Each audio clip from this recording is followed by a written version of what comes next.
Okay, we're down here now in the workshops of the Medical Engineering Department at the basement of the Royal Hallamshire Hospital, and this is where they've made my lovely model of the unit. You should have seen the prototype.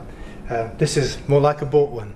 The unit you see here is a frame, the seat, the interface bits and pieces. There's a switch here which turns on the water. I'm going to actuate it for you now, just to take you through how it all works. I'm turning on the pump. There's a little pump and a reservoir in there, and basically it's a simulated mains water supply. When I put my hand on the seat just there, it acts as if there's somebody's just sat on it, so you can use it as a safety device to stop it being used without that sensor switch being alerted. When I press the wash button here, you'll see that down there there's a tiny telescopic nozzle. It's doing a self-cleansing routine now. It'll come out and you'll see the water. That's warm water squirting out of there, and you can see what it's obviously doing. It's doing the cleaning job. If you press the massage button, it moves around a little bit. If you press the pulse button, it pulses a little bit. And you can stop that anytime you like by pressing stop. So if you feel you've had enough, press that. It goes back in and it'll self-clean again at the end of every cycle. Now when you press the dry button, just there, a little tiny flap opens way down there, and warm air is blown across the patient's bottom, drying it gently. That's much more dignified and much nicer to be able to press buttons and get that job done without having to have somebody do it for you. If I take my hand off there, it'll stop it again because that's what the sensor does. It closes it down.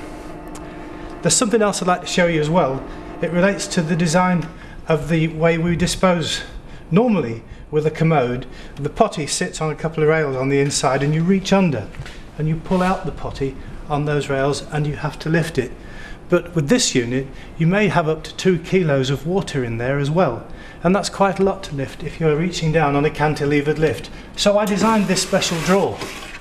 I did this as a result of drying the dishes at home and realising that the kitchen sink, the kitchen drawer that holds the cutlery, comes way out from the chassis of the actual kitchen unit. And in the same way, this unit allows the potty to be accessed very readily from a reasonable height without having to use it, because I use a very special pattern designed potty which has a handle incorporated into the lid.